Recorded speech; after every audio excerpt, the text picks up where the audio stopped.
ఉన్నది ఉన్నట్టు చెబుతాను. బియ్యం తీసుకునిరా.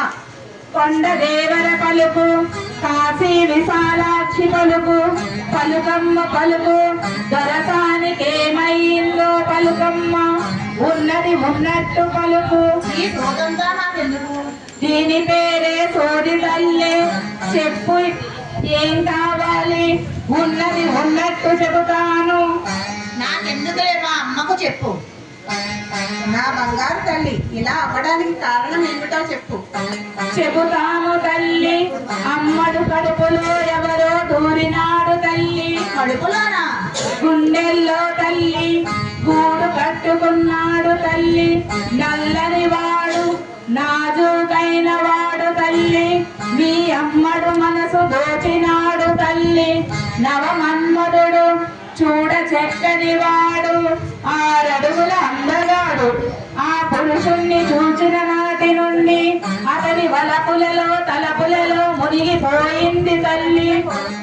ఎవరా పురుషుడు? చెబుతాను తల్లి. అతనికిచ్చి వివాహం జరిపించు తల్లి. లోక కళ్యాణం జరుగుతుంది తల్లి. కానీ చక్కనైన వాడు, విద్యావంతుడు, గుణములు కలిగిన వాడు, భాగ్యవంతుడు. నీ పెనిమిటికి చెప్పు తల్లి. నీ రాజును ఒప్పించు తల్లి. వారి కళ్యాణం జరిపించమని చెప్పు తల్లి. మా కుమార్తెపై ఇంత ప్రభావము చూపించిన అతడెవరు? అతని పేరేమిటి? ఎక్కడుంటాడు? చెబుతాను తల్లి. అతడాన్ని శ్రీనివాసుడని పిలుస్తారు తల్లి. వెంకటాచలముపై కొలువై ఉన్నాడు తల్లి. అతనికి కన్యాదానం చేసి కాళ్ళు కడుగు తల్లి. సకల శుభములు కలుగుతాయి.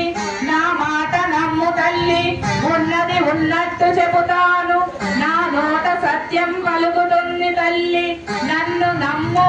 అయ్యో, అంత మాట ఎందుకు? అతగాన్ని ఎక్కడ పట్టుకోవాలి? ఎలా దొరుకుతాడు మాకు? నీవు కంగారు పడకు తల్లి. ఈ మనువు కోరి ఒక మహిళ మీ దగ్గరకు వస్తుంది. ఆమెకు అన్ని విషయాలు తెలుసు. ఆమె చెప్పినట్టు చేయి తల్లి. అంతా మంచే జరుగుతుంది. రాజును ఒప్పించు తల్లి. అంతా శుభం జరుగుతుంది. సోదోయమ్మ సోది. ఇక నాకు సెలవు తల్లి.